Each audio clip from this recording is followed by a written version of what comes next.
Las décadas de 1980 y 1990 marcaron profundamente la historia del Perú. Crisis económicas, violencia política, inestabilidad institucional y cambios radicales definieron un periodo que aún deja huellas en la sociedad. Hoy presentamos un recorrido por estos años decisivos, con testimonios, análisis y voces ciudadanas.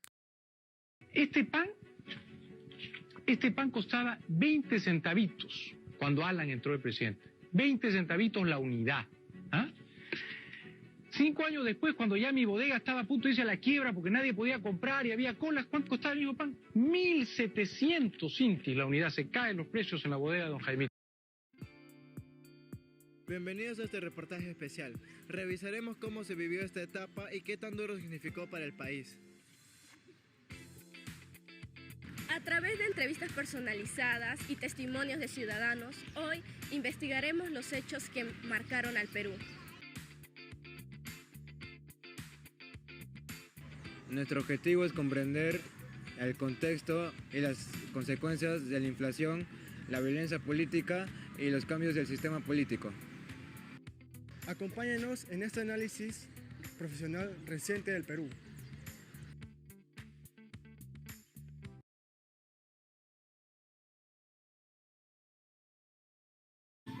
Buenas noches, yo soy Pablo Yuribilca del Colegio San Juan Bosco y hoy les haré una entrevista al señor Víctor Cárdenas de Ramos y a la señora Jubita Padilla. Primera pregunta, ¿cómo estaba el Perú durante los años 80? Bueno, estaba en una crisis, hasta ya no se podía ni comer bien, hasta ni pan escaseaba. Muy buenas noches, soy el alumno Luis Miguel Verástegui Astete del Colegio San Juan Bosco y voy a hacer una entrevista al señor. Bien, mi nombre es Víctor López y estoy llegando a esperar tus preguntas de lo que deseas. Sigamos con las preguntas. ¿Cómo vivió la violencia subversiva del Sendero Luminoso y la MRTA de los años 80? Bien, en el año 80 yo tenía aproximadamente 16 años. Entonces era un poco, que le digo, todavía no tenía un poco de experiencia en la vida, pero sí sé que era muy difícil la época que han vivido las personas en el año 80. Había mucha violencia, mucho desastre, ya que Sendero Luminoso quería romper el sistema democrático mediante ataque a las comisarías, al ejército y a las instituciones públicas e instituciones privadas también como bancos. Y entonces eso un poco que mellaba la economía del Perú. Bueno, ¿nos podría decir una anécdota que ha pasado en estos años? Efectivamente, en el año 1984 hice mi servicio militar en la ciudad de Ayacucho y he tenido la oportunidad pues, de luchar contra los terroristas y gracias a Dios yo como soldado he defendido mi patria, he luchado por la democracia. A raíz de ello, ahora a mis 58 años de edad he sido condecorado como veterano de la pacificación nacional. Toda vez que en el año 1984 hasta 1986 he luchado contra el terrorismo en todo su magnitud. Inclusive he tenido 2 hasta 5 enfrentamientos frente a frente, de las cuales gracias a Dios he salido vivo y he salido airoso y por eso estoy acá. Entonces, gracias también a nuestra lucha que nosotros hemos tenido que oportunidad, en estos tiempos nosotros vivimos en democracia. Gracias. Siguiendo con la pregunta. ¿Qué opinan sobre la acción del Estado durante los 80 frente al avance de la subversión? Bien, mi opinión es que en los años 80, como no sabíamos como el Estado no podía identificar quiénes eran terrorismo, o sea, quiénes eran los terroristas, porque los terroristas estaban dentro de la población. Ellos no se distinguían con uniforme, no se distinguían con no tenían ningún distintivo para poder de repente luchar, ¿no? Entonces, como ellos se escondían dentro de la población civil y de ahí es donde atacaban. Entonces el Estado no tenía identificados a quién luchar. Entonces es por ello que también en ese sentido el Estado cometió un error porque no ha identificado efectivamente quiénes eran terroristas y quiénes eran inocentes. Entonces por eso en algunas oportunidades cuando había enfrentamientos el Estado pues también caían ahí inocentes y culpables, ¿no? Entonces mi opinión es que en esa época le faltaba un estudio al Estado, identificar, servicio de inteligencia tenía que identificar a terroristas para que los capturen y los juzguen. Entonces lo que hacía la Fuerza Armada era capturar a inocentes y culpables y en enfrentamiento pues ahí todos morían, ¿no? Tanto culpables y inocentes. Entonces mi opinión es que el Estado en esa oportunidad le faltaba un poco más de inteligencia para poder identificar a terroristas. ¿Cómo experimentó la campaña electoral de los años 90 y la victoria de Alberto Fujimori? Mira, consecuentemente era mi primera votación y como era muy joven, entonces la campaña era muy fuerte la lucha estaba entre Fujimori y Vargas Llosa, entonces era una lucha muy ardua, las campañas han sido muy, ¿qué le digo?, muy desordenada, como estamos en época de violencia, entonces las campañas solamente se hacían en Lima y en las capitales de los departamentos, entonces no tenías mucha información, solo por la televisión se sabía que los dos candidatos pasaban a segunda vuelta, Fujimori y Vargas Llosa, entonces uno en ese momento tenía que decidir por quién votar, entonces como era mi primera votación, yo aposté por Vargas Llosa, pero lamentablemente perdió. Pero sí ha sido muy, muy luchado, inclusive Fujimori le ganó por pocos puntos a Vargas Llosa. ¿Qué opina sobre el candidato de Mario Vargas Llosa? Mario Vargas Llosa era un excelente candidato, toda vez que era un literato, era un gran escritor. Entonces, la mayoría de jóvenes también optábamos por votar por Mario Vargas Llosa, pero Fujimori Fujimori fue un outsider. El outsider es aquel que sale de la nada y de pronto la población como era chinito, entonces ya pues también ahí más que nada la gente del campo votó por Fujimori, pero Vargas Llosa sí tenía un buen planteamiento, tenía una buena campaña y tenía un buen programa de gobierno, más que nada por la economía que tenía que mejorar porque veníamos de una economía muy destrozada. Entonces Vargas Llosa prometía arreglar la economía haciendo el shop, pero eso fue lo que nos impactó y queríamos votar por él, pero al final Fujimori ganó. ¿Qué opinión le merece la captura de Abimael Guzmán en septiembre de 1992 y el rescate de los rehenes de la Embajada de Japón en abril de 1997? Bien, la captura de Abimael Guzmán se debe a un trabajo de inteligencia que ha hecho el servicio del GEIN.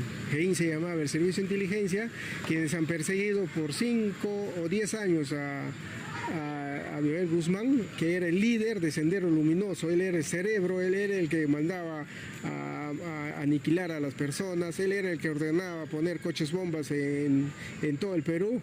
Entonces, por eso se creó el GEIN y el GEIN le ha perseguido y al final logró su captura.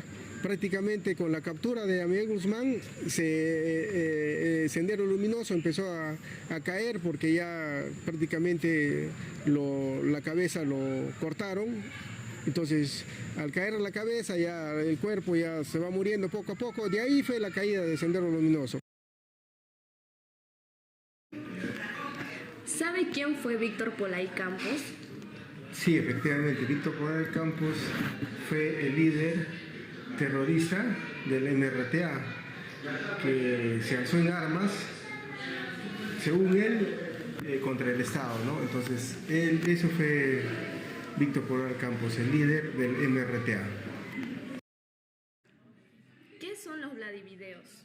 Los Vladivideos son unas cintas que actualmente se llaman, son grabaciones que guardaba Vladimiro Montesinos para chantajear y acusar a sus amigos y enemigos. Entonces, esos fueron los Vladivideos, son pruebas de su delito que él cometía con sus compinches. ¿Conoces sobre el video Curi y Montesinos? Bien, el video Curi y Montesinos es una historia. Y con ese video marca la caída de Alberto Fujimori. Al momento que se publica el video donde Montesinos le está dando dinero a... Montesinos era su asesor principal de Alberto Fujimori. Entonces, al momento que Montesinos le da cerros de dólares a Curi era en esa oportunidad alcalde del Callao.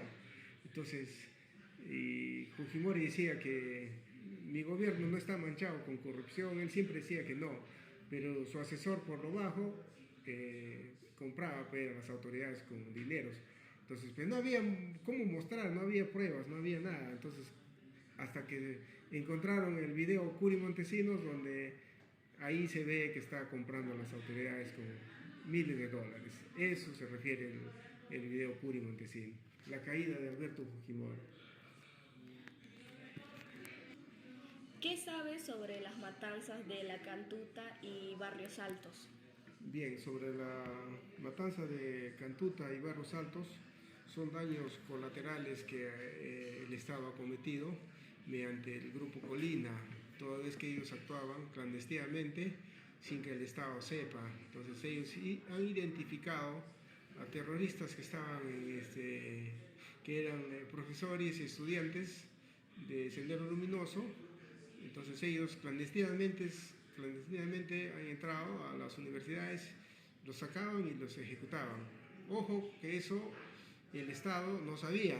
Y respecto a la matanza de Barrios Altos, ya tenían identificado a los terroristas y ellos estaban organizando una pollada.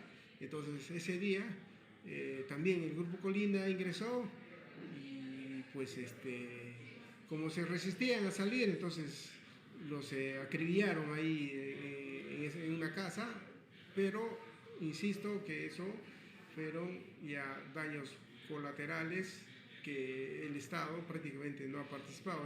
Por eso justamente el encargado de esa patrulla está purgando condena, él está preso, que se llamaba Colina. Para culminar la entrevista, quisiera que nos cuente sobre una época de su vida en la época del terrorismo. Bien, como yo les comenté, yo he sido un soldado en 1984, he salido de baja en 1986, he luchado contra el terrorismo. Como yo soy natural de Tingo María, y en 1984 el terrorismo estaba en pleno apogeo, y nosotros vivíamos pues, en un lugar alejado de la ciudad, a 10 minutos. Entonces ahí siempre venían los terroristas. Entonces cuando ellos se enteraron que yo he salido de baja, entonces los terroristas buscaban a los licenciados para llevárselos a sus filas, prometiéndoles dinero, nos prometían todo. Entonces un día yo estaba descansando en mi casa, eso de las 5 de la mañana, y llegaron una columna de terroristas de 20 personas a llevarme, para secuestrarme, para que me lleven a sus filas, porque a mí ya me habían insinuado ir anteriormente. Entonces yo no quería, porque no me gustaba, porque yo he luchado contra ellos y era imposible que pase a su bando. Entonces cuando un día estaba durmiendo, a las 5 de la mañana tocaron la puerta, mi mamá salió y preguntaron por mí, ¿no? ¿Está Víctor? No, no se encuentra, dijo mi mamá. Entonces, y yo ya por la rendija de la casa había visto que estaban pues, los terroristas bien armados ahí preguntando por mí. Entonces en una de esas yo me escondí bajo la cama y un terrorista pateó la puerta, empujando a mi mamá, entró a buscar. Como todavía estaba muy oscurito, era a las 4:30, 5 de la mañana, estaba en pleno apogeo. Entonces, 84, he salido de baja en 1000, que se llamaba Colina. Para culminar la entrevista, quisiera que nos cuente sobre una época de su vida en la época del terrorismo. Bien, Como yo les comenté, yo he sido un soldado en 1984, he salido de baja en 1986, he luchado contra el terrorismo. Como yo soy natural de Tingo María, y en 1984 el terrorismo estaba en pleno apogeo, y nosotros vivíamos pues, en un lugar alejado de la ciudad, a 10 minutos. Entonces ahí siempre venían los terroristas. Entonces cuando ellos se enteraron que yo he salido de baja, entonces los terroristas buscaban a los licenciados para llevárselos a sus filas, prometiéndoles dinero, nos prometían todo. Entonces un día yo estaba descansando en mi casa, eso de las 5 de la mañana, y llegaron una columna de terroristas de 20 personas a llevarme, para secuestrarme, para que me lleven a sus filas, porque a mí ya me habían insinuado ir anteriormente. Entonces yo no quería, porque no me gustaba, porque yo he luchado contra ellos y era imposible que pase a su bando. Entonces cuando un día estaba durmiendo, a las 5 de la mañana tocaron la puerta, mi mamá salió y preguntaron por mí, ¿no? ¿Está Víctor?